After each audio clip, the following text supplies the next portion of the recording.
Bismillah ar-Rahman ar-Rahim. Hello people and welcome to Footy Judge Mo. Ashraf is going to be joining us momentarily. Zubimendi confirmed to Arsenal as per David Ornstein that said that yesterday. He didn't like the mountains of San Sebastian. He absolutely joined Arsenal. It is confirmed that he is going to be an Arsenal player. The negotiations are going for Sesko for Arsenal. Is he going to be outpriced for Arsenal and they have to go for Gyokeres?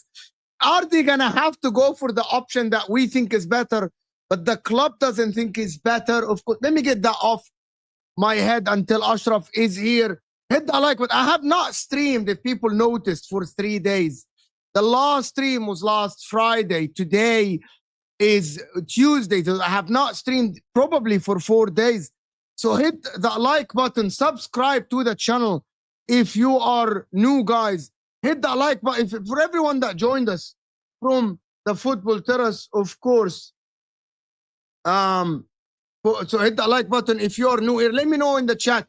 Gittens, actually Chelsea are already placing a second bid. The valuation is so different. It's so different between Chelsea. As we can actually take a look at the news. I want to know what you guys think in the chat. I've been away for some days, so I need your absolutely support for the channel to push the algorithms back for me. Let's get to 300 likes, people. Hit that like button. Subscribe to the channel. Of course, if you're new here, and there is a lot to talk about. Why are Chelsea insisting on Gittens? There is the news of Mike Maignan, which is absolutely ridiculous that the Chelsea don't want to pay, and they aren't gonna be, of course, pushed for this. There is, and let me just share with you what Ben Jacob have said. Ben Jacob has been that there is a small valuation between Gittens, between Dortmund valuation for Gittens and Chelsea. 42 million bid, while Dortmund want 45 million bid. I think the deal is going to be done in the next couple of hours before the window shuts. I think Gittens is going to be a Chelsea player. I think also after this, they might go for Kudus. We don't know if that is going to happen, but they might go for Kudus after this, or they might not. But because there is big news about them offering West Ham, if they are able to actually negotiate their deals, of course, what is the news?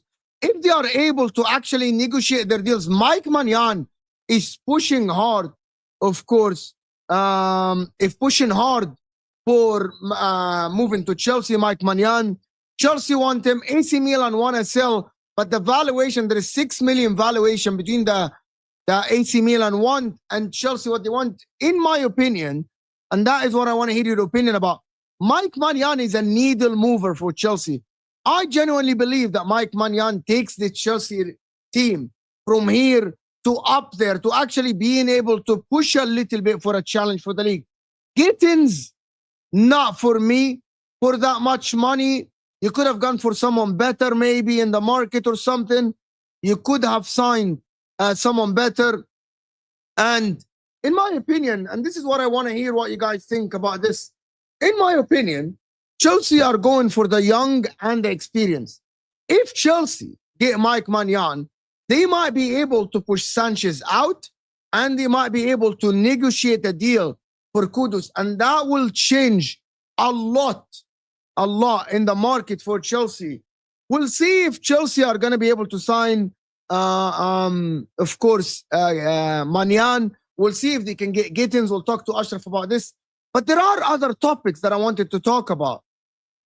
To be honest, there is a lot to talk about here. As Abdi Masir is saying,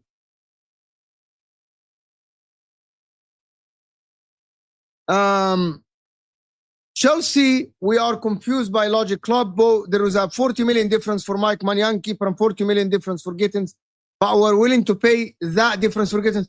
I am telling you that the Mike Maignan deal might be done soon. The Mike Maignan deal, it might be done before the actually end of the window. I'm just telling you this.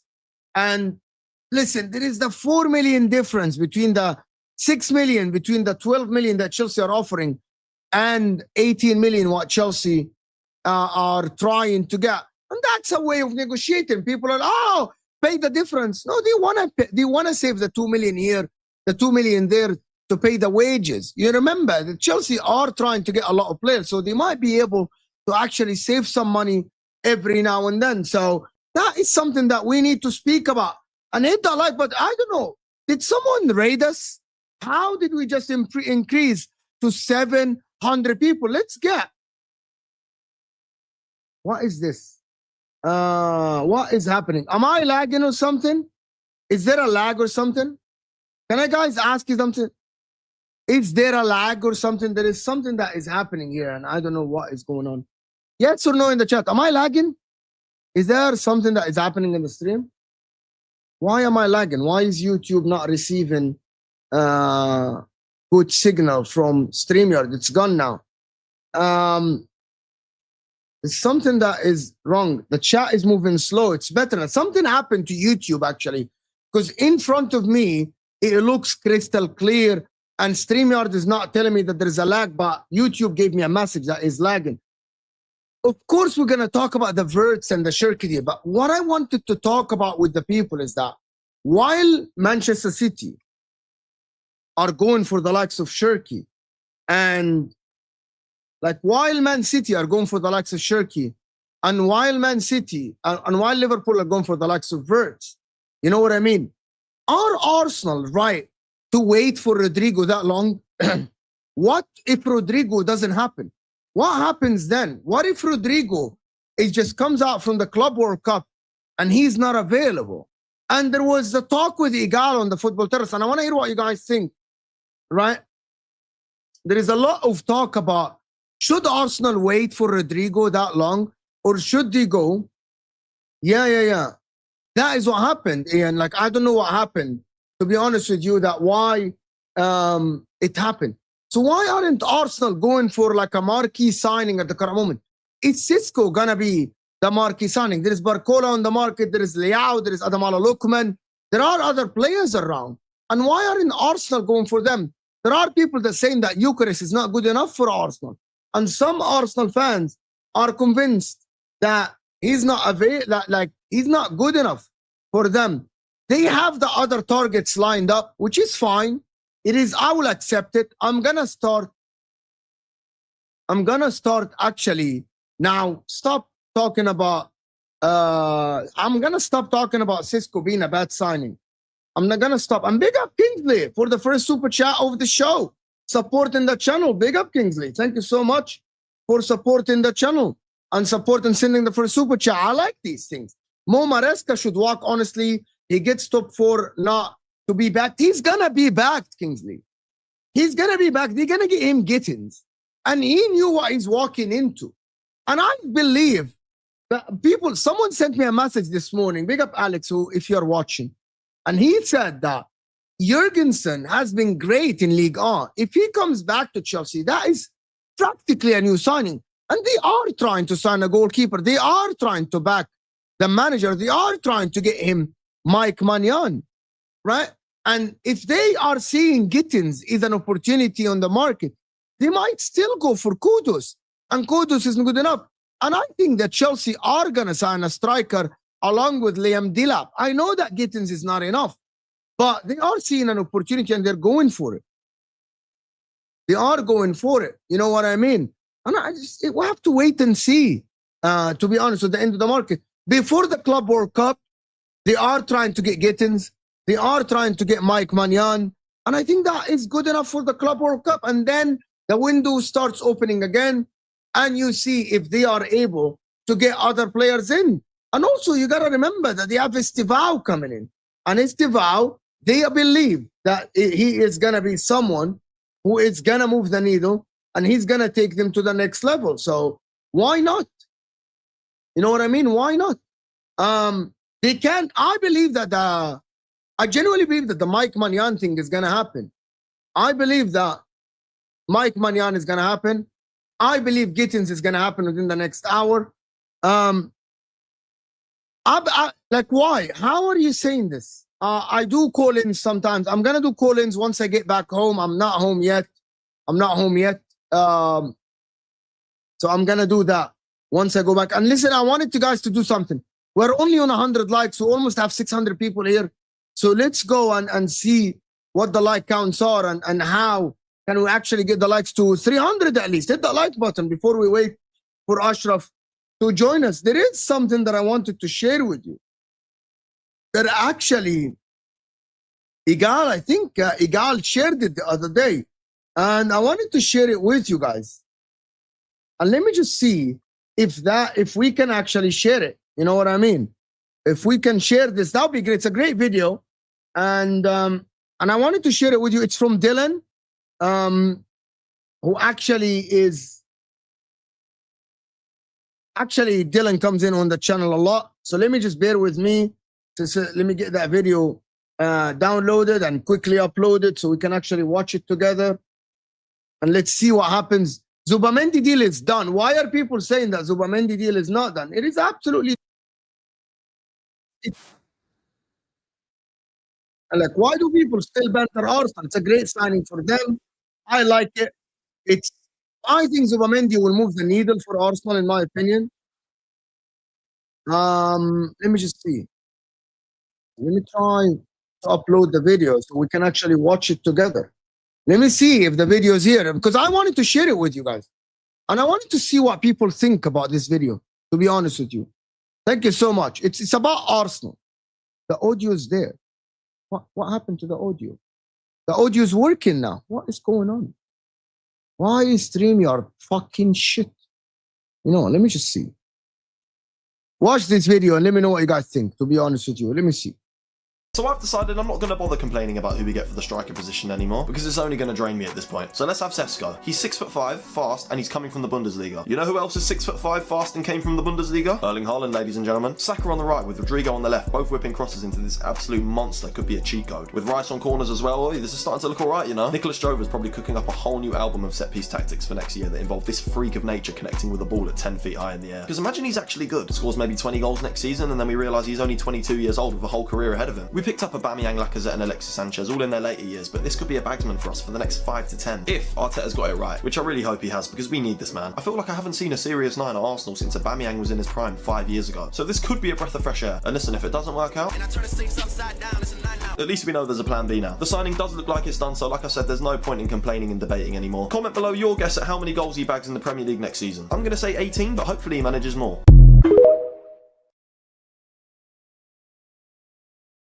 Something about this thing. Are Arsenal fans actually deluded? Are they deluded? Do you watch? So what do people want Arsenal fans to do, to be honest? Why do Arsenal, like, if the club is going after Sesko, and hear me out here, because I actually was trying to think about it, to be honest with you. Yeah, like I'm being honest, and I wanted to actually ask you this: if the club is going for the more expensive option in Sesko, so the club is going for more expensive option for Sesko, Gyokeres is out there and he's available and he is waiting for any club to come in for him, right? Why do you think Arsenal are going for Sesko? Do you think Arsenal are stupid? Do you think the people that actually are, and Ashraf is here, but let me ask you guys, think, yes or no, right? How are people writing off the season already? It's actually crazy. Let me just get Ashraf in. Big up Ashraf Habibi. Thank you for joining me. Appreciate you. Hello, guys. Thank you. Sorry so much. Sorry I'm late. It's all right. I was talking about, Dylan released a video and he's saying that there is no point of complaining about Sesko and the Sesko signing anymore. I want to talk about Chelsea as well. I want to talk about the Cherki versus Wirtz and all this stuff. But I want to start with Arsenal since you're here. He said something about, why are we complaining about Sesko? The club is going after him. Maybe they are looking for the next 2, 3, 5, 4 years. There is a reason why the club is not going for the less expensive option in Gyokeres. The club might see something in Sesko that they don't see in Gyokeres. You know what I mean? So why are fans complaining? If the club is there, if people already trust the club in some signings, in Declan Rice, in Zubimendi, they got Zubimendi over the line. David Ornstein tweeted that Zubimendi is done. So people need to stop bantering Arsenal about Zubimendi. You know what I mean? Oh, he's not coming. It's already said by David Ornstein that the deal is done. Why are people just so complaining about Sesko? If Sesko is going to join Arsenal, he is the chosen one. He's more expensive, by the way, by Gyokeres. By that logic, you need to just trust them that they are getting the one that suits their plan. Why not? I mean, for a couple of reasons, Mo. For starters, you make it seem like they got every single signing correct. I mean, Havertz was the wrong signing. Lots of people said he was the wrong signing at the time. And yes, he had a good purple patch last season, but that doesn't cover up that he wasn't the best signing we could have made for 65 million. And the reality is, it's not like they're getting a super talented young striker who's banging. Like, you remember Haaland, when he was at Salzburg and Dortmund? Yeah. Like at 20, 19, 21, like he was banging goals left, right, and center. That I understand makes sense. Sesko is not even that kind of striker. Like, he's had 12 goals in the Bundesliga this season. It's not like he has some incredible tech or some amazing technique or math skills, or he's scoring like mental goals. So I don't know. I feel like everyone who's saying that this is not a good signing is not overreacting. I think it makes complete sense, especially given what we're trying to achieve. If we were just trying to get to top 4, I wouldn't be that mad at this signing. I'd say, yeah, you know what, this signing is good enough. It'll get us top 4. He can maybe in the future become a good striker. I don't think he can, because I've watched him a couple of times. I've watched him at least 10 times over the last 2 seasons, and I think he's more like he's like a quicker version of Giroud. Right, that's pretty much it. Like, and he doesn't have Giroud's link-up play, so the pace kind of gets balanced out by that. And yeah, like for me, if we're trying to win the title next season, I think getting someone like Sesko, who's unproven, who's not even like Bundesliga. Look, I love the Bundesliga. I watch Bundesliga a lot, but I don't think a striker there is proven until he's done it like at a higher level as well, like Champions League or like in other competitions. So it is a big risk. Hopefully he turns out to be what some people think he's going to turn out to be. I don't see it, to be honest. I genuinely don't see it. So why are Arsenal forking the money for him? The reason why I'm asking this is that I don't understand why would Arsenal go for the more expensive signing. There is no reason for Arsenal to go for the more expensive signing unless they believe that he suits Mikel Arteta, the way he plays, that he's for the future, that even if Mikel Arteta leaves, he's going to be a good striker. There is no reason. Like, I don't see any reason other than they believe he's the right. And also, Igal said something. Why aren't other clubs are in for Gyokeres? Why is only Juventus and Saudi and Man United, who actually Man United today came out and said, like, there are news about Man United not being fully in for him. Like, they aren't fully in for him. Like, they are like, I can give you a theory for that. And he's not like, oh, they're not dying to get Gyokeres. Look, why Arsenal are in for Sesko, I'm not 100% sure. I mean, obviously, they must think he's going to become that kind of talent. But again, I wouldn't go by that. We were in for Lokonga. We were in for Nuno Tavares. We were in for some other players that also didn't work out. It's normal. Clubs can make mistakes. That's a very normal thing. Like, they might see some of his attributes, like he can shoot from outside the box. He's got pace. He can head the ball. And they're like, okay, check. Maybe that works out. Maybe Arteta thinks he can get the best out of him. The same way he thought about Kai Havertz. Like, are you going to sit here and tell me Kai Havertz is not a bad signing for 65 million? You're not going to do that, right? But Arteta... It is the worst signing, probably. Exactly. Arteta thought it was a good signing. The same with Sterling. I know it's just a loan move, but Edu said, oh, it's a move we thought we had to make. Opportunity came in the market, blah, blah, blah. We can clearly tell that was a very, very bad loan move. Even as a loan move, that was a bad choice. So we cannot say, like, why are they doing it? That's their choice. They have gone through some data and they believe that this actually will translate here. But it doesn't always work that way. With Gyokeres, I have a theory. And I genuinely think this has very, very solid base. And this is why they're not going after someone like him. And not just him, because you said other clubs as well. And I'll tell you what. The reality is, with Gyokeres, if you look at the top goal scorers in the Portuguese league for the last 10 to 15 years, in fact, not even 10 to 15 years, I'm going to go even more than that. I'm going all the way down to like 2003, 2004, or 2004-05. There's not a single player from those top scorer list that went out of Portugal and made it. Zero. Like zero. And you might say, yeah, but Gyokeres is different. He has like 34 goals, blah, blah, blah. Guess what? So did Jonas. Jonas did 34 goals. Bas Dost did also 34 goals. They went out of Portugal and did that. Now, by the way, let me just say this. I think Gyokeres would have been the exception to the rule. I think he would have gone out and he would have done really well. But the club doesn't think so. Yeah, I agree, and I disagree with that. Look, I've only watched him. I'm not one of these people who will say I've watched the play when I haven't watched him. I've only watched him twice, against City this season or last season, and against us. Everything else I know about Gyokeres is from stats and YouTube compilations. Unlike Sesko, where I've watched him and I don't think he's good enough. But anyways, maybe these clubs who are trying to avoid Gyokeres, because as you said, it's not just Arsenal. Why aren't other clubs outside United, obviously, because Ruben Amorim worked with him? Why aren't other clubs putting in the money and getting him? Because it's only 65, 70 million max. But I think they might be looking at that and thinking the strikers that come out of Portugal haven't proven to be the best. And I'm telling you, I know it's shocking, but it's literally zero. Look at the last, like, I'm not going to name all of them. I'm just going to name the last 10. Before Gyokeres, Mehdi Taremi, not the best. Darwin Núñez, big flop. Pedro Gonzalez, Pizzi, Mehdi Taremi again, Carlo Vinicius, Haris Severovic, Jonas, Bastos, Janos, and the last one I'm going to name, you might remember Martinez. Who? Jackson Martinez, the guy who was top scorer 3 times in a row. He went to Atletico Madrid, the Ecuadorian. I think he was Ecuadorian or Colombian. Can't remember. Also, Goncalo Ramos. No, Gonzalo Ramos is not in this list. He was never top scorer. No, but he's a striker from Portugal that failed. Yeah, there you go. No. The reason I didn't say strikers from Portugal is because Falcao played in Portugal. Nobody can tell me Falcao was a flop. Falcao was a fantastic striker. Yeah, he's an amazing striker. Amazing. Atletico Madrid, he won the Europa League, right? So maybe he's the exception. Everyone else, bro, was horrendous. But I still think Gyokeres would have been an exception. I don't know.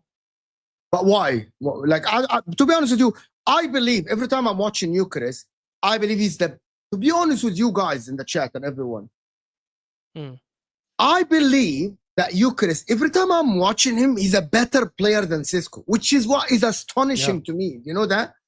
Like the touch, the dribble, moving with the ball is not as clunky as Sesko. I don't know why people say that Sesko is better than Gyokeres.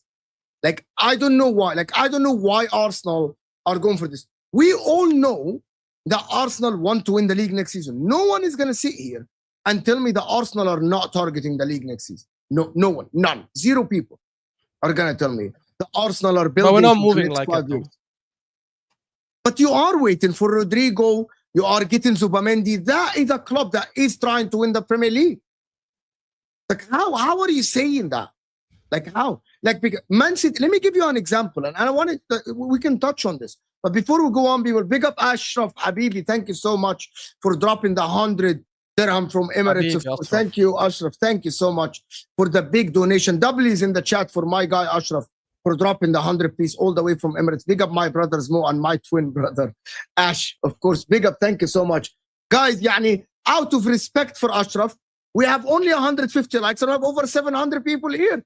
So out of respect, at least hit the like button. You guys are shocking. Let's get at least in the next 2 minutes to 200 likes. Like the video. I want my algorithm to be pushed again. You know, I haven't streamed for 4 days, right? Since Friday in Eid. Actually, I didn't see any video. Yeah, I haven't streamed since Friday. I was busy with my family, right? And listen, hit the like button, people. 200 likes. Thank you, Ashraf, for the super chat. Shane here is saying, Mo, no one said Arsenal won't sign both. Shane, what do you mean? Arsenal are going to sign Sesko and Gyokeres? I think that is impossible. Not a chance in a million years. Not a chance in a million years. You're going to sign a left winger. You're going to sign a striker. You sign Zubimendi, and you might sign a right winger or a defender. And that is it. That is not going to happen. Of course, that is not going to happen. Oh, Michael, I think you deserve that was funny. That was funny, to be honest. I'm not gonna lie. Big up, Mihal. By the way, Michael, correct me if I'm wrong. Your name is Mihal, right? Not Michael, because I think it's Polish and they pronounce it as Mihal. I could be. I know a Mihal who's pronounced it like that, but anyways. Diallo, by the way, if you're watching this, I think you're delayed in the stream. We actually said that multiple times. Yes. Mihal. Oh, thank you. That is actually fantastic by Ashraf. Mihal. Shane, thank you, Shane, for the other super chat. Appreciate. But who said? Do you know Berta or the club? No, we don't. But they're the links. Okay, the links to Gyokeres have died, guys, from Arsenal. No one is talking about Gyokeres. They are talking to him about being an alternative. Shane, this is something that I can't just sit here and assume that they're gonna sign both players. That I don't think that is gonna happen. In my opinion, I think that is so hard. I don't know Berta, but we're watching. There's already reports saying that Havertz is gonna probably start the season as the main guy. Arteta likes Havertz. Like, where do you think he's gonna play Havertz then? If he's getting Zubimendi and he's getting Sesko, like let's have common sense. Come on, guys. We know that he's gonna sign Sesko and Sesko's gonna start. Unfortunately, yeah. Why not? Like, Sesko's better than Havertz as a striker. How's that help us? But there's so many people. Ollie Watkins might be better than Havertz as a striker. How does that help? What about Rodrigo then? What if you get Rodrigo? Yeah, Rodrigo's. Look, I have a tier for left wingers and a tier for strikers, like tier 1, tier 2, tier 3. My tier 1 for strikers is Isak. Tier 2 is Gyokeres, Osimhen, and tier 3 is honestly, there's no tier 3. I can't think of anyone who. Say that again. Tier 1 is what? Isak. I know we won't get him. That's why. Isak, Lewandowski, Haaland, right? These are tier 1. Yeah, but I'm talking about available strikers. Lewandowski's not available. Kane is not available. Haaland's so not tier available. 2 is Gyokeres, Sesko. No, right? Sesko, Gyokeres and Osimhen. I didn't say Sesko. So Sesko is not tier 2. No, I would put him more as a tier 3. And then my tier 1 for wingers would be Rodrigo. My tier 2 would be Leao. Leao and Barcola, but Leao is much higher than Barcola in that. In fact, Leao is closer to tier 1 than he's in tier 2. I agree that Leao might be tier 1. Lookman as well. Yeah. Lookman is not tier 1 for me. No, he's not tier 1. No chance. It's tier 2 probably. Olu, thank you, Olu, for the super chat. Gyokeres is Højlund with PR. Watch them side by side. But so you think Sesko's better, Olu? See, Olu thinks Sesko's better. No way. Højlund. I wonder if Olu had this opinion. Big up Olu, but I wonder if you had this opinion like 6-7 months ago. Like, I think people are just doing copium right now. This is exactly how the Havertz thing changed everyone. Remember when the link first happened and Arsenal fans were like, this is not true. It's obviously BS. No way this is going to happen. This guy's a bum. And the moment David Ornstein dropped it and people were like, oh shit, wait, this is legit? Arsenal fans started doing copium and started creating this environment where, oh, actually Havertz actually could be a fantastic striker. He was just misunderstood, blah, blah, blah. I think that's what people are doing now with Sesko because it's done now and it's confirmed that Sesko is coming in. Can I tell you reality? Nobody watches both of them week in, week out. Sesko or None. Nobody. Bro, I watch the Bundesliga almost every week. And I don't watch Sesko that much. So you watch RB Leipzig, you watch Bayern Munich, you watch Dortmund, you watch Frankfurt. I watch Mönchengladbach and I watch Leverkusen. And if I can get to watch Bayern and Dortmund, I do. I don't watch freaking Leipzig that much. And even then, I despite watching these few games, and obviously they play Leipzig sometime in the season, I still don't watch Sesko like every week. How are these people saying they know so much about Sesko? It's just BS. It's just BS. And Tevin and others are saying he has 100 goals at the age of 21. I wonder who these 100 goals are against. Who are these 100 goals against? Because he scored 12 goals in the league this season, with 13 or something like that. I can't remember how much he scored last season. Is he scoring it like in other tournaments? It doesn't matter if he's not doing it at the highest level, meaning Champions League, Premier League, Bundesliga. I don't think it should matter as much, in my opinion. Ian here is saying, Mo, please pull up Havertz GA for his last 50 game. I'm trying to get the stats, Ian, but maybe you can tell us, Ian, what he scored. I will believe you if you tell us. What is his GA for the last 50 game, Kai Havertz? What is his GA for the last 50 games? Can someone tell us? What is his GA for the last 50 games? I don't know, actually. It's definitely something crap, that's for sure. No, I think it's going to be very good, actually, for us. No, it won't. I'm looking at it right now. So in the Premier League, for example, this season, 9 goals, 3 assists from 23 games, right? So that's 12 GA in 23 games. Not the greatest. It's 1 and 2. 1 and 2, not goals. 1 and 2 GA. Last season, 13 goals and 7 assists. So that's 20 GA from 37 games. So in the last 60 games, he's had 32 GA. That's not great. Not even 32 goals, 32 GA. Goals and assists combined in 60 games. That's 1 in every 2 games. That's not a good number for the starting striker of Arsenal. Yeah, fair enough. Okay, Ian, here you go. Ashraf did it for you. No one knew about Havertz signing region second. Say, huh? What? What? Regain second set Havertz. What does that mean, Shane? No, he's saying regen second. He's trying to say that this is a second regeneration Havertz. That's a bad thing. I don't know if you mean that as a good thing, Shane. That's not a good thing. I'm confused. Yeah. Okay, so Chelsea are getting Gittens. Okay, let's just switch a little bit. I like Gittens. Like, such a good player, in my opinion. So you think Gittens is better than what Arsenal have, Martinelli and Trossard now? Trossard, no, because Trossard has experience and he does okay. I don't think he's better than Martinelli now, but I think in 3 years' time he might overtake the best of Martinelli, or he might overtake Martinelli in 3 years' time. He's talented. I wouldn't want him at Arsenal as a first, second, or third option because I don't think he's ready. He's still 20 or 21 only, or 20, not even 21. But so you think Chelsea have not changed the way they actually approach the market? They're still targeting young players and all this stuff. Like they aren't going for experience, but they are going for Mike Maignan, to be honest. I think Mike Maignan is a needle mover for them. Yeah, I don't know why. I don't know why they didn't get him right now. It's a bit. They're weird, gonna try. They are still trying to negotiate the price. Look, I don't think there's an issue with them getting Gittens as a starting as a left winger. I think they should still get someone more experienced as a left winger. So if you're getting Gittens as the backup and you have, I don't know, someone quality, I don't know, hopefully they don't go for Rodrigo, but for example, they go for Rodrigo, I think that makes a lot of sense. If they're getting Gittens as their main left winger, that for me is a bit odd. You have right? Neto, Estevao, Madueke, and Gittens. That is what. Yeah, but Neto and Madueke are not left wingers. We need to stop doing this crap of a left-footed winger is now a left winger. He's not. They're not. They're both right wingers. They're being forced to play there because they're trying to accommodate everyone, but they don't perform as well as they would on the right, especially Madueke. I actually disagree. I think left-footed, and if you get Kudus to play left winger, I think that's a very good signing for them. Kudus on the left is very good. Why?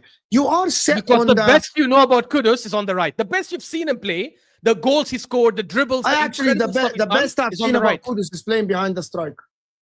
Or behind the striker when he was doing that at Ajax. I agree, but not left. If you play Kudus left winger for the whole season, he's giving you worse numbers than what he would as a right winger. No, but the difference between what I think about Chelsea and what people think about Chelsea are not only trying to get a left winger to score a lot of goals. They might go for a striker that will get them the 25 goals and then they share the rest. Because remember, they have Cole Palmer who can score a lot of goals. If Cole Palmer get 20 goals, if the striker get 20 goals or something, or 25 goals, very good. The wingers, each one of them only get 10. That by itself is a 50 to 60 goals. That is amazing. And I think that is what they're aiming for. They put a lot of crosses in on the ground. You do a lot of work on the wings. Like, they aren't looking for goal-scoring wingers. Remember, Saka last season, starting the season, he wasn't scoring as much as he was creating chances. Correct. And I think that is what Chelsea do. There is this thing that people talk about, that they talk about the wingers that need to score 20 goals because they saw Salah score. But remember, Salah scored that many goals because no one else scores at Liverpool. So if you get a striker that will get you 20, 25 goals, you don't need wingers to score 20 goals as well. You need wingers that will get 15 assists. So do you think Liam Delap will get 20 goals in the league next season? Yes. Yes. Maybe. But I still think that Chelsea are going for another striker as well at the end of the window. They aren't. Okay, I think what Chelsea are going to do is that they're going to take Liam Delap to the Club World Cup. They're going to test him as a striker to see how good he is as a striker. Remember, the window doesn't shut until like end of August. So if Liam Delap does very well at Chelsea during the Club World Cup, I'm not sure if Estevao will play in the Club World Cup. I think they might not go for a second striker. And they might be Delap and Jackson. However, if Nkunku is sold for 50 million as they are demanding, I think Chelsea go for another striker. They leave now the wingers to get Gittens, Neto, Madueke, and maybe Estevao, and they go for another striker. So they have 4 wingers and 3 strikers with Jackson, because we know that Jackson can play as a winger as well, and that is good. But I want to say there's no chance they get 50 million for Nkunku, but they have pulled up like crazy deals before with Mason Mount and Havertz. But the only clubs I think that would take Nkunku back right now are German clubs, and I don't think German clubs are not going to be paying that kind of money. They're not going to pay 50 million for someone who's been, let's call it a spade, a flop this last season. So I don't think they get 50. I think they get 30 or 40 million. Chelsea are the best-selling club in this circumstance. They are. To be fair, they are actually. They are very, very good at selling. They're very good at duping clubs to buy, like Mason Mount 55, Kai Havertz 65. But again, those are Premier League clubs more, right? And Mason Mount and Havertz, as much as obviously it was stupid for these clubs to buy them, but they had a period, like for example, when they won the Champions League, where people are like, oh shit, like these guys might be good. I don't know if Nkunku has that reputation. No, Nkunku has that reputation in Germany. With Leipzig, not here. Yeah, but I think they can get 50 million pounds easily for him from a club. The problem is in the Bundesliga, the only club that will buy someone like Nkunku with that money is Bayern Munich, and they are Bayern Munich. Leipzig, even Leipzig would. Really? Yeah, but they had him before, so they might get him back. Like, I don't think it's 50 million. I think they would probably spend 40 million pounds. 50 million, I don't know. If Chelsea get 40 million for him, that is not bad, to be honest. 40 million pounds, that's not bad. Yeah. That is not bad. By the way, there's still talks about Gittens, and Chelsea and Dortmund are in talks for Gittens. There's only 3 million pounds. We know that Gittens will be a Chelsea player in the next hours. We all know this. Like, it's actually given for me that he will be. But the thing about Chelsea is that I wanted Chelsea to get like an experienced striker or an experienced winger, to be honest with you. Because I believe that Chelsea can actually challenge for the league next season. If they get an experienced goalkeeper and they get a striker and they get okay, to be honest with you, it doesn't matter the wingers. If you get an experienced striker, I think yes. But if they can work with Delap, if they get an experienced winger, or maybe they're going for the exciting players. You know what I mean? Why are people still talking about Gyokeres? Are you guys behind in the stream? I think they're just having their own chat in the comments. Really? About Gyokeres? Really? I could be wrong. But about Gyokeres and Sesko. Do you think Chelsea can overtake Arsenal next season, or you're better than them? No. No, I think. Look, honestly, I'm not even coming from a hater perspective or anything. I think I know it's you are. Early. This is a stream with me and you. There's no banter. There's no Chelsea fan to banter. Yeah, exactly. I don't banter nothing. Like, honestly, I think it'll take them 2 seasons to proper challenge and be there till the very end. I'm not even saying win it, because you can never guarantee someone winning it. Like, not even City or Liverpool are guaranteed. Yeah, nobody guarantees. Yes. But what you need to aim to do is challenge, and from there you build on it. You'll eventually win it at some point if you do the correct things. I think Chelsea will probably challenge fiercely in 2 seasons' time. I think next season they'll still be battling for top 4. They'll probably have moments in the first half of the season where they're very close to the top, or top maybe even, and people will be like, "Oh shit, could they do it?" But then by the second half they'll drop off, and that's normal because they have a young team, a manager who's not got the most experience, at least at the top level. And a lot of these players are quite young still. Like they need that time to gel. And if they're getting new players like a new goalkeeper, a new left winger, maybe a new striker, obviously because Liam Delap's joined, that it'll take them even longer, in my opinion. So I think in 2 seasons' time, they'll be challenging fiercely. So maybe not next season, the season after. But overtaking Arsenal, honestly, even with Sesko signing, I don't see that happening, man. Okay. Someone here said, Shane, thank you so much for supporting the guys. There's 800 people in the house. Can we get the likes up? Guys, hit that like button. Mo, hand of Arsenal released info on the striker target. We can actually look at it. We can read it together. Let me just try maybe to actually read this together. Let me just let me get it on the right tab, and then we can absolutely read it together if you guys want.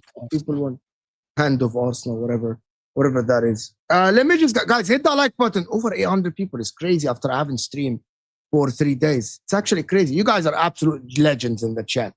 Having 800 people here after not streaming for a while is actually crazy. I can't believe it, to be honest. I thought I would have like 300 people or something. Okay, so the striker thing. Okay, let's just zoom in a little bit. Many have noticed that I have been silent on the striker situation. Firstly, it's important to address the union at Arsenal. I see many people trying to put Mikel Arteta against Berta, blah, blah, blah.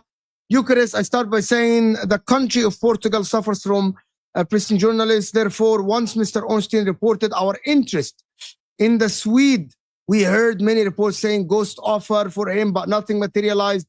Andrea Berta has every financial detail on the file and has reported no bid was made yet. Although the reporting was heavy, it's crucial to pin it. To pin it that it resulted in no official bid placed as of Monday. Okay.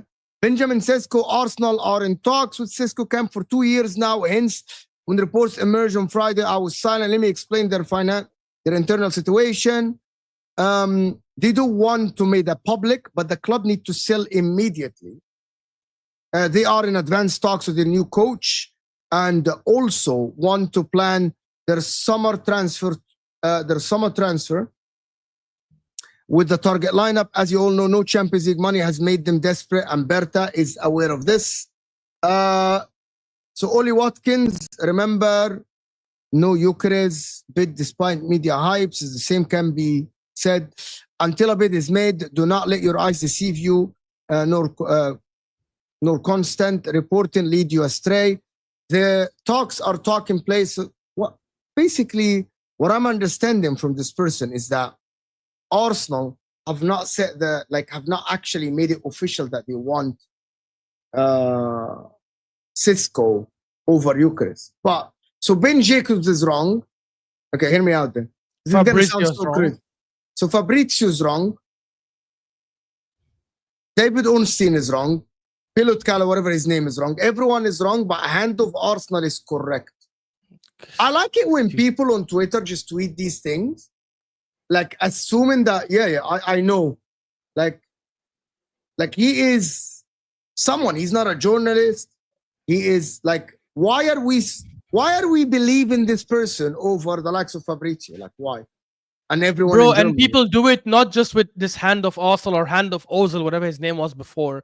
They do it with all these fan accounts on Twitter that have 100,000 plus subscribers. There's another one called Madrid Zone or whatever that tweeted Madrid Zone. I can't remember, or if it was some other account that tweeted during the Spain-Portugal game, Real Madrid are getting ready for a secret signing, and he plays in this final. And they were basically hinting at Zubimendi. And then reports came out later saying, well, people say I read it wrong. What did I read wrong? Can I just know? What did I read wrong? What did I read wrong? Okay, can you guys, what did I read wrong? I don't understand what I read it quickly, to be honest. Talks are taking place this week to test the resolve of RB Leipzig firm stance and gain financial clarity before a decision is made. So basically, they haven't made a bid. So they are talking to them about what they need and what they want, right? I don't understand. What did I read wrong? They're saying read the Sesko section. What? Also, have been in talks with the Sesko camp for 2 years. By the way, if they've been in talks, can you read it? Okay, guys, I am deluded. Can you just read, Ashraf, please? Benjamin Sesko. Arsenal have been in talks with the Sesko camp for 2 years now. Hence, when reports emerged on Friday, I was silent. Let me explain their internal situation, which they don't want to be made public. The club needs to sell immediately. They are in advanced talks with their new coach and also want to plan their own summer transfer window with targets lined up. As you all know, no UCL money has made them desperate, and Berta is well aware. Marcel Schaffer, director of football, has been briefing journalists to sensationalize these talks. He then further briefed them over the weekend about Leipzig being calm when they're far from it to post publicly. I can tell you firsthand, they intentionally leaked the Saudi interest as a last ditch to hurry Arsenal. Sam J. Dean is spot on about 2 clubs from Saudi being in for him and could well try to tempt him urgently. As far as I'm aware, personal terms are not agreed, but won't be an issue at all. The player has personally told Arteta he's ready to lead the line at Arsenal and wants to remain in Europe as a first choice. Bro, okay. So a couple of things on this, yeah. For starters, he's basically saying any of the Saudi bids have been leaked by Leipzig themselves to try and push Arsenal to do it quickly. That's all the more reason why he probably will not be the more expensive signing. Because if Leipzig are desperate, and obviously they don't have Champions League, as he said, then we will probably get a much better deal than what's been quoted everywhere. Secondly, again, I'm just being honest, guys. There is no evidence whatsoever to prove that this HOA guy is a reliable journalist who actually has inside information, right? These journalists like Sami Muqbel, David Ornstein, Fabrizio, they do this for a living, right? That's what I'm telling you. Most of these ITK accounts will wait for someone to report something. Do you remember this? In January, we were linked with, what's his name? Nipan? That Norwegian young talent, whatever his name is. And then apparently Man City were also linked with him. And everyone was crediting this guy. Oh, he broke the Nipan news. He broke the Nipan news. And he himself came out saying, I didn't break it. It was David Ornstein. I saw that tweet. I saw that tweet. He himself said this was broken by Ornstein. And he was just posting it. That's what happens. And people read these things and they're like, oh, yeah, this guy has inside information. Bruh, he's not going to know things better than Fabrizio, better than David Ornstein, whose job it is to do these kind of things. If Fabrizio is saying that's the number one option we're bidding, then, and he didn't say anything there that seemed crazy. Like, he himself is agreeing that Sesko is the number one option. And the only thing I will say, if one thing is true about what he said, it is kind of alarming that, Arsenal's camp has been in talks with him for 2 years. Do you know what that means? That means they started taking an interest in him from his Salzburg days, when he scored like 16, 17 goals out of 30 games. How is that good enough to be taken as a number one choice? Let's actually see this, guys. Guys, hit that like button, like and subscribe, people. Come on, because I'm here. Let's go. This is Fabrizio Romano 20 hours ago. He said Saudi Pro League have approached Benjamin Sesko in recent hours. Okay, so that is in line to what the guy has said. And he wants to stay in Europe. And Fabrizio tweeted this before that guy did. So yeah, understand Arsenal are now advancing in negotiations for Benjamin Sesko. So they are sitting on the table with RB Leipzig. So that means there is no reports that Arsenal have sat on the table with Sporting Lisbon trying to negotiate for Ukraine. What we are saying is that this guy have not given us any new information about Sesko or Gyokeres. We all know that Benjamin Sesko is number one. He didn't disagree with Fabrizio Romano. He didn't say anything. And he's saying that no agreement yet. And that is May 29th. That is 10 days ago or 12 days ago that Arsenal have started moving. All the talks in the last 15 to 20 days have been about Arsenal moving for Sesko. What Ashraf is saying, from my understanding of what Ashraf is saying, is that he doesn't believe that Arsenal should put Sesko as the number one. Exactly. Right? This guy didn't say anything that we disagree with. He said, he actually basically, it's a fantastic tweet because he summarized everything that happened. That Gyokeres maybe is there. So 4 weeks ago, we have heard that Arsenal, that Berta, has traveled to Portugal to actually see if Gyokeres is on the market. And yes, he is on the market. But yet, basically, now they are going for Sesko. Just what is going on? So what? We are talking about, is Sesko the guy for Arsenal or not? That is the conversation here. Am I a journalist that know what is going on at Arsenal? I don't. I absolutely don't know anything. What is happening? Listen, Igal said, as Steven is saying in the chat, Igal said that if you're getting Rodrigo with Sesko, you should be okay with it. Is that good enough for you? Look, I think it 100% it improves us. I don't think it improves us to the point where we can win the league. People have to remember it's not just about us. You are really like, you are putting Arsenal behind, no matter what Arsenal do, you are putting them behind Liverpool and City. No, not really. I think if we get Gyokeres and Rodrigo, I think squad wise we'd be level, or we'd be on par with City and Liverpool, and you could argue we're better in some positions. We're definitely better defensively than both of them. I don't think Sesko gives us that edge. Look, the thing is, Sesko is still one position. I would still say in other positions we are, and Liverpool haven't gotten a striker yet. So maybe Sesko is better than whatever Liverpool have, whether it's Jota or what's his name, or Nunes, until they get someone. If they get someone, I don't know if they will. But my point is, for me, going into next season, I've made it clear before, so I'll say it again. I think if there's a title race between Arsenal, Liverpool, and City, I think we have a disadvantage, because as much as I think Arteta is a good manager and he's done a good job taking us from the dumps where we were in and bringing us to where we are, I don't think he's as good a manager as both of them. Definitely not as good as Pep. And just based on what we saw from Slot last season, maybe not as good as Slot either, to compete in a title race till the end. So I already think we have a disadvantage there. Having a stronger squad and a stronger team than them, in my opinion, gives us an edge, or balances things out a little bit at least. But if we go next season with a squad that's inferior and a manager who, in my opinion, is not as good as Pep and maybe not as good as Slot as well, that gives us a disadvantage on both sides, and that's the problem. What the I know fuck? what you reacted to, Plettenberg, right? Oh my God. They will not overpay. To know Dortmund will sell the player in the summer. He wants to move to the club. Okay, so Gittens is off. Okay, so who's gonna go to the Club World Cup for Chelsea? I mean, their current team is fine to go. The thing is, even with Gittens, what do they think Gittens is gonna change their chances in the tournament? He won't. So it's odd if that's what they're banking on. If PSG and Madrid and all play with their best team, they're not gonna beat either one of them.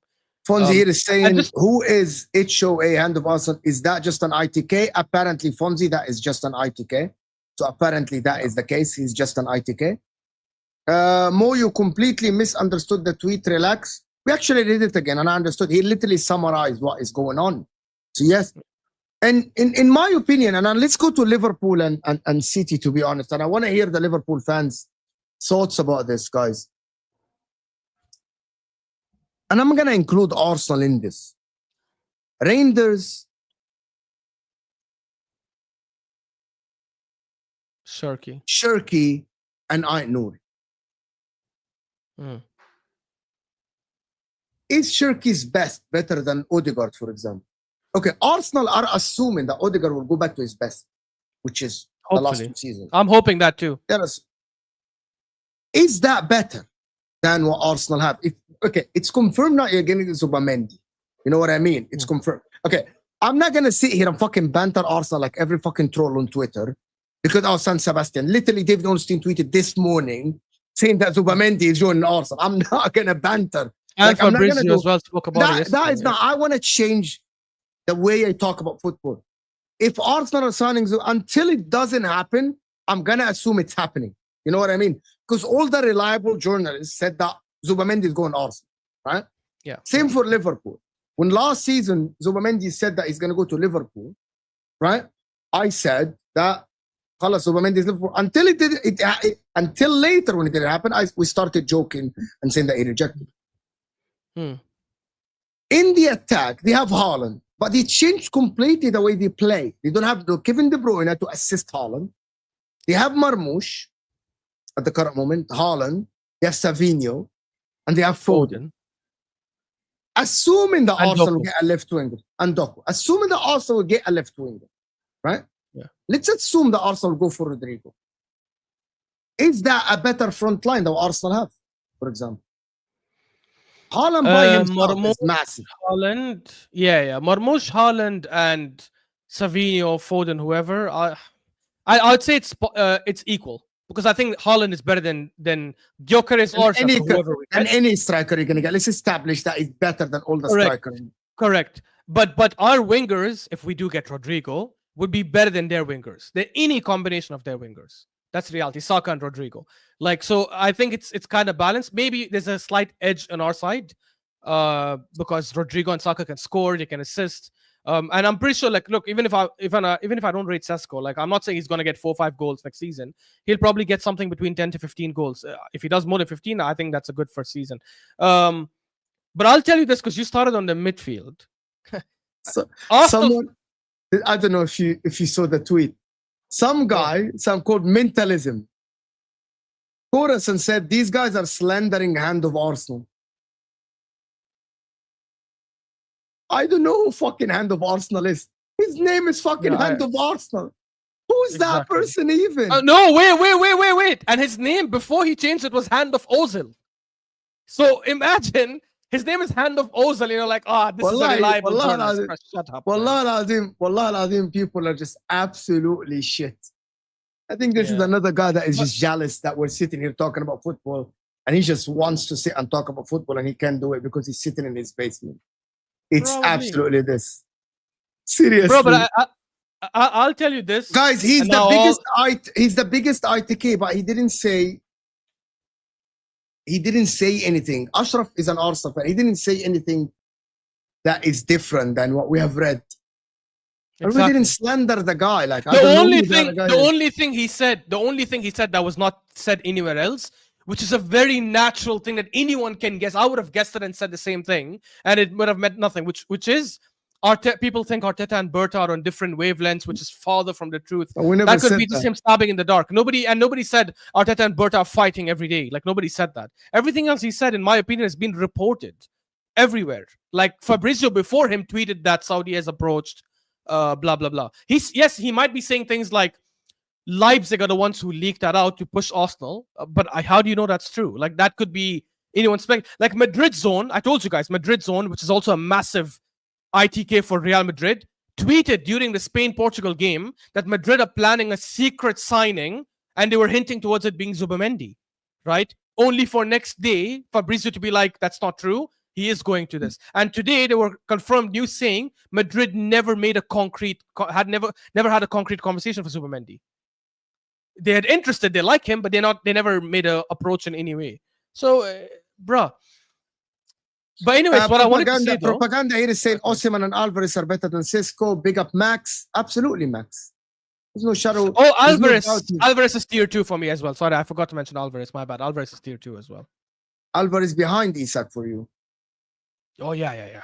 100%. I think I've said it before, Mo. I think Isak is on form. I think Isak is the best striker in the world. Like, when everyone is at their best, I think Isak is the best in the world. Guys, okay, if he's legit, if you guys tell me, I never heard of the guy before. If you guys tell me he's legit, maybe he can enlighten us about what is the striker situation at Arsenal at the current moment. Are they signing a striker or they aren't? Are they going for Sesko #1 or not? Can someone tell us in the chat? He has proof of being a reliable ITK. Same as the difference is, guys, to be honest with you guys, I'm gonna say something, guys. All the ITKs has filled a lot of fans before. You remember the ITKs for Liverpool with Jude? You remember the ITKs that said that Zubimendi is coming to Liverpool? In my opinion, Footy Judge Mo, I am not an ITK and I don't know anything. All I know is what is being reported. What is being reported that Arsenal are negotiating for him. He is legit just because I said so. Like, what the fuck? Fonzie is a Liverpool fan. Thank you, Fonzie, at least. Like, okay, so I want you guys to be actually tell me, what did he say that makes me think that he is okay? So maybe he knows something that we don't know. What does he know then that we don't know? What is? But I wanted to say something more because before you go on and talk about this, guys. I have to say that there is about 800 people here, and I'm actually 15 subscribers away, right? 15 subscribers away from 33,500.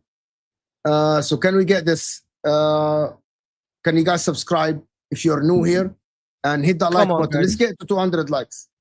He's an ITK, okay. By the way, I'm not someone who believes in ITK. Yeah, me neither. Anyway, go ahead. What do you want to ask? No, I was saying you wanted to talk about the midfield, and you spoke about Cherki, Reinders, and all. And this was a conversation going on in I don't know where I saw it. Maybe in some other channel, maybe Hassam's. I can't remember. I wanted to ask you actually before I give my opinion.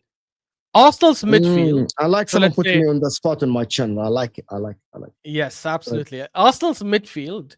So let's say Partey, Rice, and Odegaard at their best. So, no. Forget Zubimendi. Zubimendi is just coming in now. Partey will probably start the season anyway. So let's say Partey, Rice, and Odegaard all at their best, the best form. Rodri, Reinders, and Cherki all at their best form. Let's assume Reinders and Cherki adapt immediately. Wirtz, McAllister, and Gravenberch at their best. And I don't know who else is there. Chelsea's midfield at their best. Which one do you think is the weakest midfield?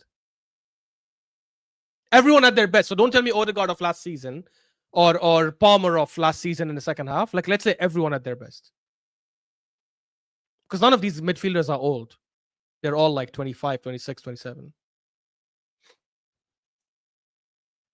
Man City. Man City is the weakest. Yeah. Okay, I'm surprised you didn't say Arsenal because I genuinely thought you'd say Arsenal. Because a lot of people think. Can I tell you why? Why? Okay, it's very simple.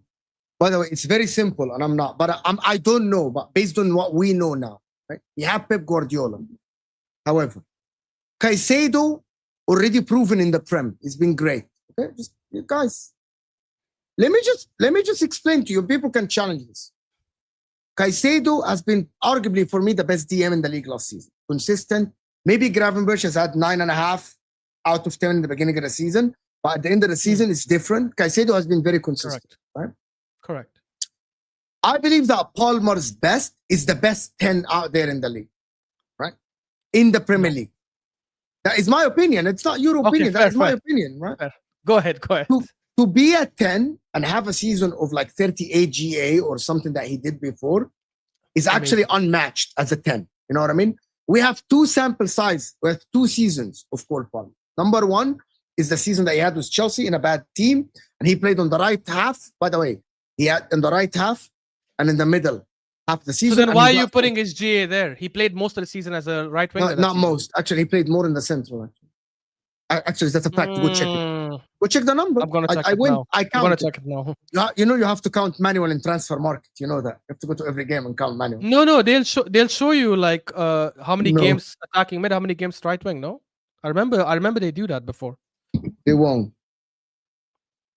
I need you to carry the stream for 2 minutes because my cousin is here delivering a key. So go ahead and do that, guys. Stay here. Hit the like button. 2 minutes, and I'll be back. Look, for me, the reason I asked this question, the Arsenal fans who have been like all on my case now about he's a hater, blah, blah, blah, are probably going to love what I'm going to say next because I'm about to glaze our club. I actually think when all the midfielders are at their best, the reason I say at their best, guys, is because none of them are 35, 36, 31, 32. They're all like in their 20s. So I generally think Odegaard was just having an off season. I hope that's the case. If he has another season like he had this season again next year, then we're screwed. And Rice obviously at his best. Partey last season was amazing. I think when every midfield is at their best, I genuinely think our midfield overall, I would argue, is the best.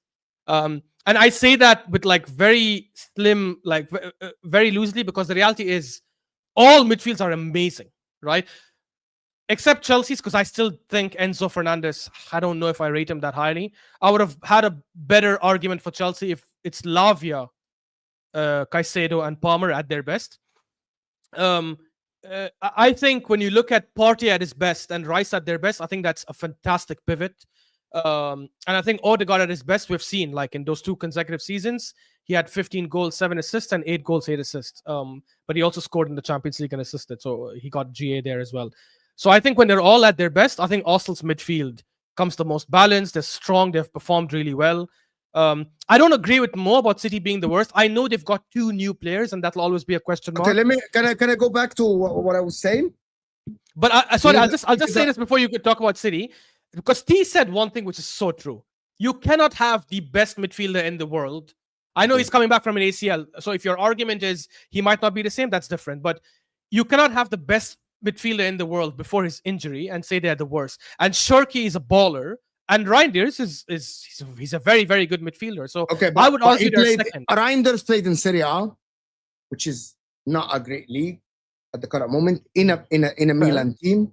Cherki played in France, and he played for Lyon, so he didn't play for a league-winning team. But he kills it good with France as well. So, by the way, just lately, he doesn't start for France at all. By the way, that's just I know, but that last game, you know that in the last, yeah, okay, that's one game. We have seen a lot of. Wait, Hazard came at 21 from Lille. He killed it in England. When a baller comes from France, hold on. Hazard won the league with Lille and was player of the season.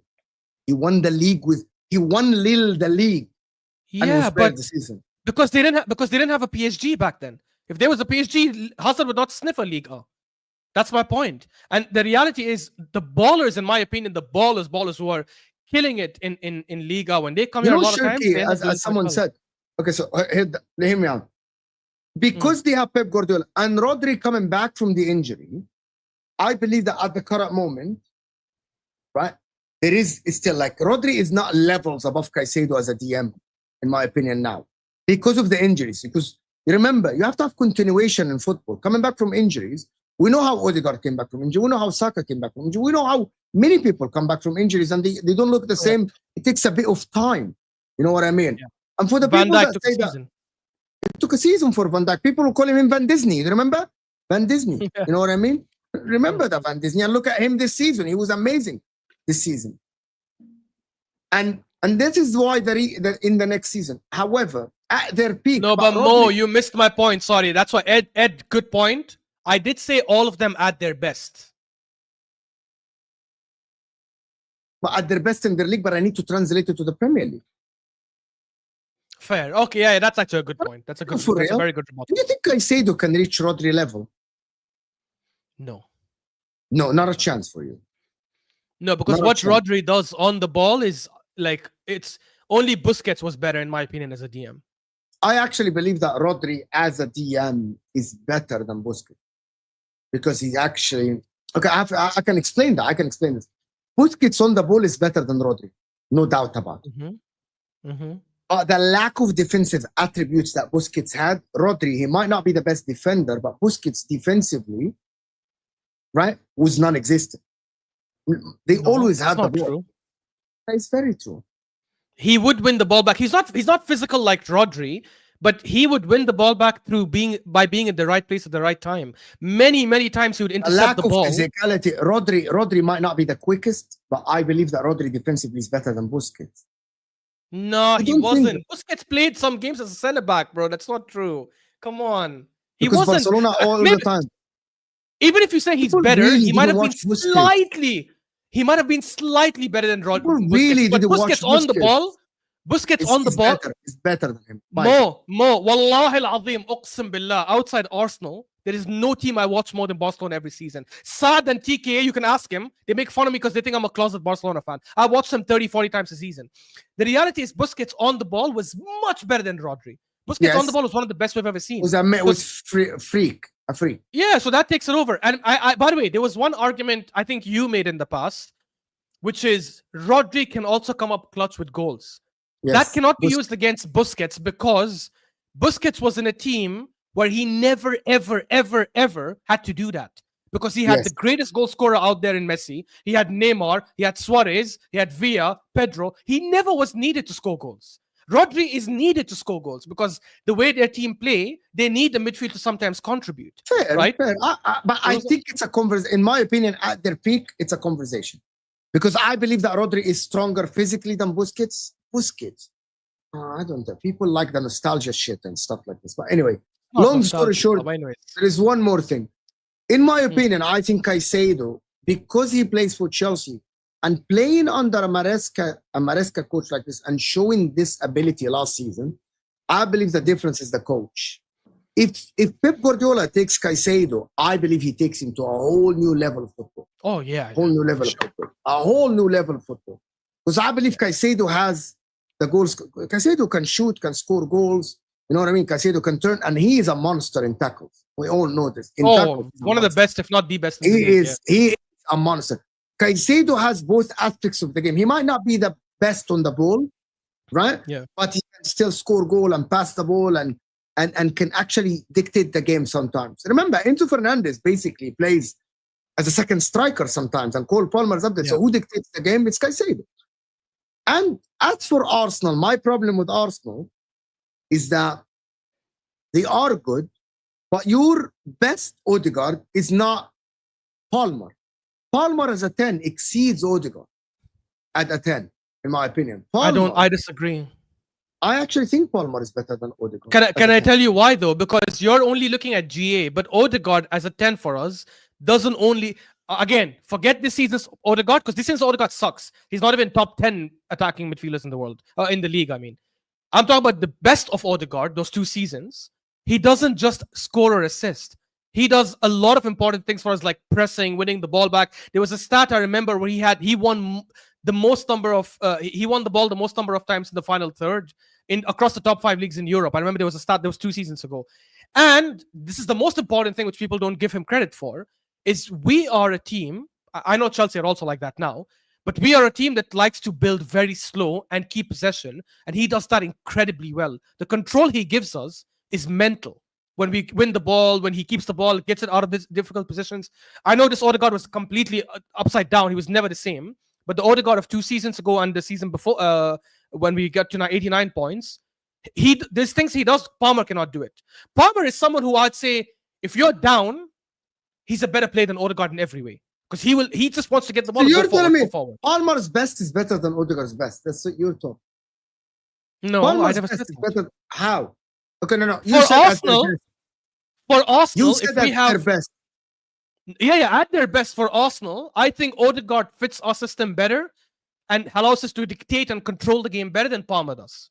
But as I said, if I was playing in a Liverpool system, 1,000,000% Palmer is 10 times better than Odegaard, because Liverpool, sometimes the way they play, the quick counterattacks, the quick transition, and all of that, you need a killer, and Palmer is an absolute killer. So I think for Liverpool system, Palmer works better.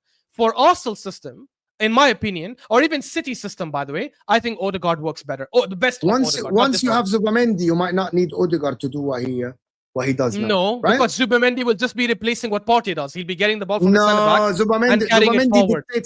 Zubimendi dictates the game and goes forward. What are you talking about? Not like Odegaard. Odegaard dictates it in the final third, not just in. Can I tell you something?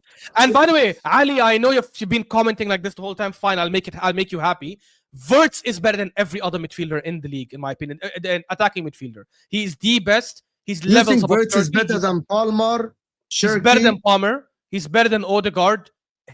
Wirtz is already world class. I was in a stream doing a stream with Hussam, LB, and Wolfie, where I said, in my opinion, he's the second best attacking midfielder when they're all in form. I think if hold on, who's the best attacking midfielder? You won't like it. You will actually. No, I want to hear this. So I think if Pedri plays the 10, he's better than everyone. But he doesn't play the 10. He plays the 8 now. No. You're saying that Wirtz is the second best 10 in the world. Yes, I think so. I think the best 10 who plays there, hold on, he might be first, but hold on, is Bellingham. He's not creative, but he's a much better goal scorer than most of the other attacking midfielders. Yes, he cannot give you through balls the way Palmer does. He cannot give you an assist the way Wirtz does. But he can score goals that the others cannot do, for me. Like, again, I know Bellingham this season dropped off a little bit as well, which is why I'm talking about Bellingham at his best, because he's only 23 or however old he is. But Wirtz as a 10 is one of the best in the world. Again, I've watched Wirtz probably more than most people in the comments have. So maybe there is a bias with Bundesliga, but I think what he does on the pitch, he's a controller. He's a mix of Odegaard and Palmer. He can score goals, he can assist, but he can control the play. He's a very good dribbler, can play on the right, can play on the left, can play as a 10, score goals, can also get into the box and act like as a poacher if he needs to be. He's got everything as a 10 needs to be. And that's why when we had the argument with LB, and LB said, value for money, who's better, Cherki or Wirtz? I said, even Wirtz at 130 million is a better signing than Cherki at 35, despite the fact that Cherki is incredible. Cherki's a baller. But I think Wirtz has the ability in 10 years' time to retire as one of the best midfielders to ever play in the league. If he's developed by Guardiola, if he's developed correctly. And you yourself said it, Guardiola can take Caicedo to levels. Imagine what he would do with Wirtz, the way he did with KDB, in my opinion. All right. For people who are saying waffle, are you guys saying that Wirtz is not good enough now, or are you saying he can never ever be that kind of midfielder? Because how the hell can you guys see the future? Are you saying nobody can ever eclipse KDB ever?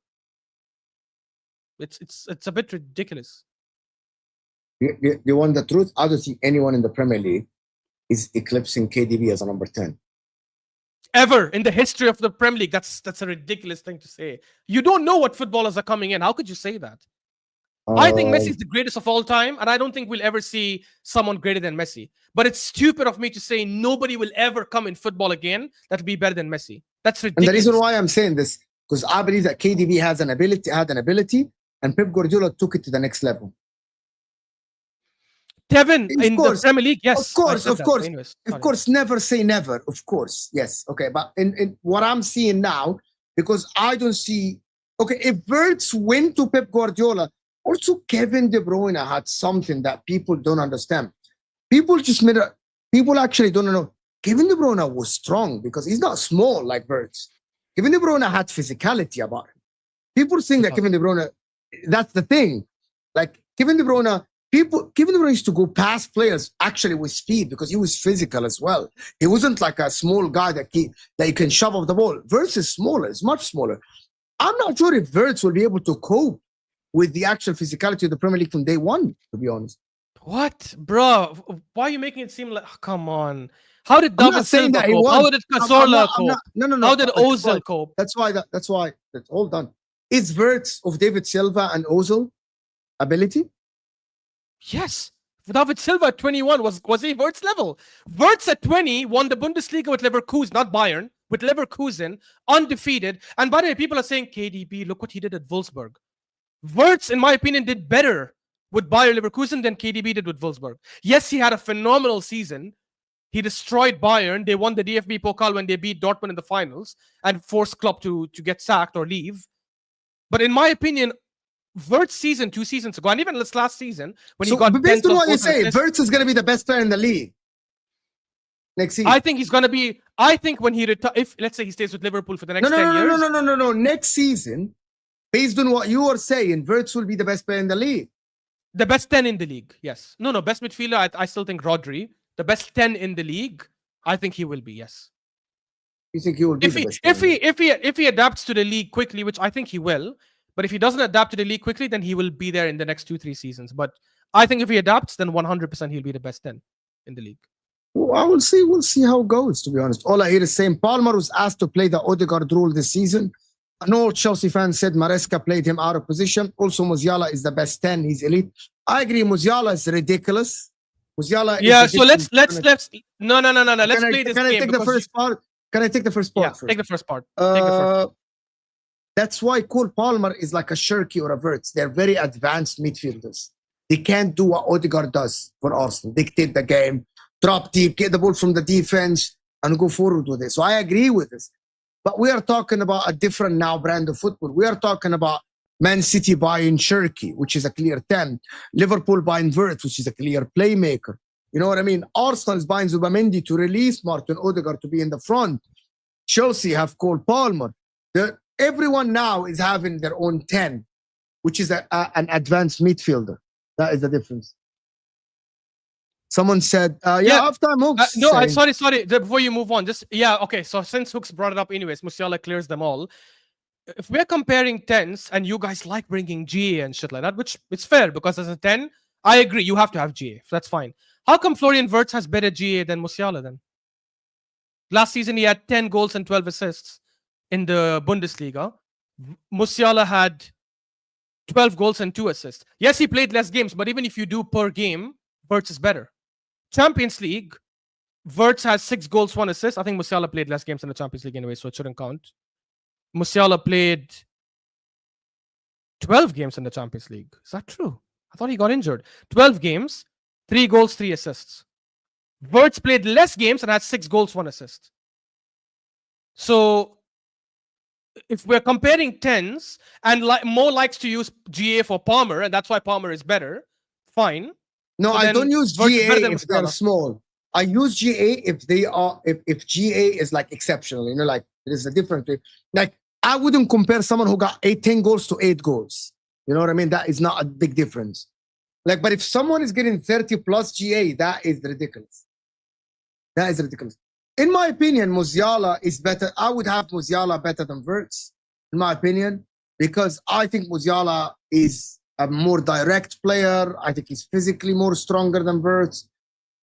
But listen, he's way more direct. Musiala is not someone who passes the ball. That's why he doesn't have assists. Musiala is someone who's like Foden. They like to go for goal right away. So why doesn't he score more? If he likes to do that more than Wirtz, why doesn't he score more? Why okay, or not even score more? Why does he have less GA? Like, I don't understand. You're either going to have more goals or more assists or a combination of both. But when it comes to combining the two numbers, you cannot be lower than the guy who you're better than. It makes no sense. They're saying Musiala got injured. That's why I'm a bit shocked as well. I just checked that unless the stat is wrong. It says Musiala played 12 games in last season's Champions League. Right? He had 3 goals and 3 assists. Wirtz played 9 games. He had 6 goals and 1 assist. So that's 1 GA more. That's double the number of goals, by the way, which Musiala is supposed to be better in. So I don't get this logic. And someone mentioned Wirtz scores penalties. In the Bundesliga, out of the 10 goals, he scored 2 are penalties. That's it. The other 8 were not penalties. So why are you guys bringing up fake stats? Again, if you guys are saying, if there's a German fan who says they watch the Bundesliga, I'll completely respect that. That's your opinion. You guys are saying this if you don't really watch them. That's a bit weird, in my opinion. My opinion of Wirtz was formed because I watched them, and the stats kind of back it up anyways. And anyone who's saying Wirtz cannot get to KDB's level, I think is insane, because KDB was, I would argue, KDB was not considered as good as Wirtz was at this age. He wasn't. So what now? What? I'm lagging for you. You know that, right? I can hear you fine. But you can't see me. I can see you as well. But this is crazy because it's lagging for me. Let me do these couple of super chats. Wirtz is not 5 times better than Cherki. You're a waffler. No, again. You're doing this thing of 30 and 150. So 30 into 5 is what. I'm not saying exactly that. I'm saying if City spend 150 on Wirtz, or they spend 30 million on Cherki, let's take both scenarios. In 10 years' time, I think Wirtz will do a lot more. Forget 10 years. In 5 years' time, I think Wirtz will do a lot more. That this 5x better will be like would not matter. That 150 will not matter. For example, and Hussam mentioned this example many times, and it's actually an amazing example. We paid 105 million for Declan Rice. If you tell me, who can I pick? Give me a good DM, not Caicedo level, but give me like a good quality DM. Gravenberch. If you tell me you had Declan Rice for 105 million or Gravenberch for 50 million, who would I take? I would take Declan Rice still. Because I think even for 105 million, I would rather have Declan Rice in my team, even though Gravenberch is amazing, by the way. Right? No, not 25 for some, because 25 is also like a bit odd. And there are many DMs. Like if you give me like many other DM names, I wouldn't take a 40 million or 50 million DM over Declan Rice. If you tell me Caicedo, that's different, because I think Caicedo is gonna be world class if he's not already, or will be. I don't think he is yet. So it's different. I think Wirtz is that much better than Cherki. I think he's a tier above Cherki, at least. No comment, because I didn't watch both a lot. Mo Enzo has performed well this season, similar to Gravenberch, so we will need to see them next season. Also, what if Pep plays Cherki on the right wing so he can have freedom and might play Foden as an attacking mid? But what tells me that Foden is going to be Foden as an attacking mid and Cherki on the right wing? That might work. We'll see how it goes. The thing about them is that Rangers complement Rodri, to be honest. Like the way I watch Rangers, he complements Rodri. It's all about the 10. My problem is that who's creating for Haaland? And how are City gonna, like, how are City gonna play? From the right side? Maybe. No, maybe. not from the right. He should never be playing. I don't agree with this, Zain. Like, you have your best creator should be playing in the 10. And if Cherki is a better playmaker, again, I don't watch Cherki enough to be telling you, like, but I'm just saying from what is known about him. If he is that good of a creator, in my opinion, he should be playing as the 10. Not right. Zayn is saying for Cherki and Wirtz, both their teams were all set up to get the best out of them. City and Liverpool won't do that, as Salah and Haaland are the big dogs there, and that's about the player getting the best out of themselves. I disagree. I mean, KDB was at City. He was given that reign. Even Foden, when he was playing as the 10, he was given that free reign to, like, get the ball, drop deep, come forward, try to create. And do you remember this season they won the 4-peat? Foden played a lot of games as a 10, and he won Player of the Season. Obviously, he was given that. Foden was very good. That's not true. Foden was very good. Foden was very good. But you are ruling out Chelsea from the title race because you are assuming that everyone will be at their best. If Chelsea at their best, if Cole Palmer at his best, Chelsea it's not good enough to beat City or Liverpool. I'll tell you that.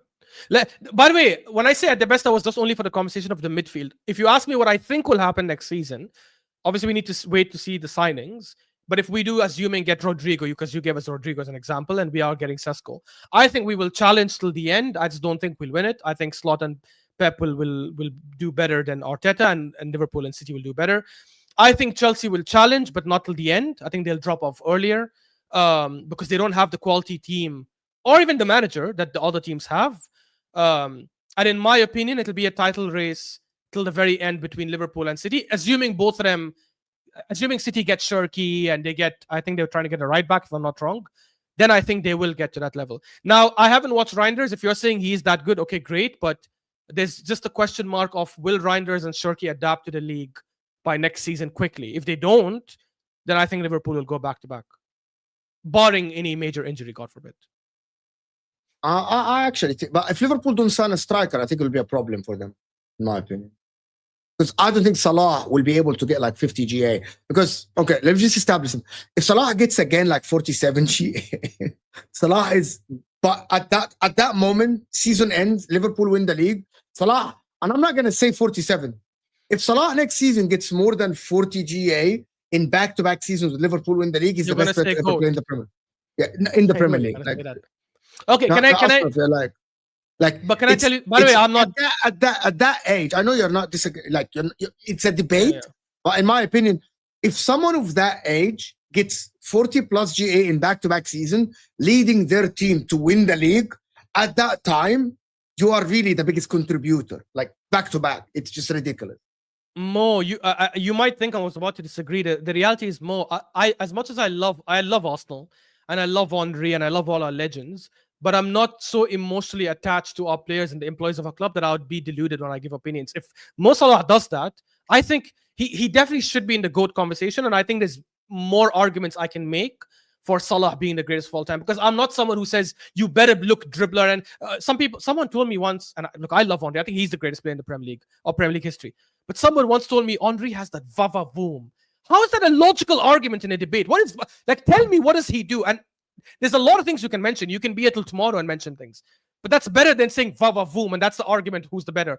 But I wanted to say this because you said they need a striker, and I think they do need a striker for sure.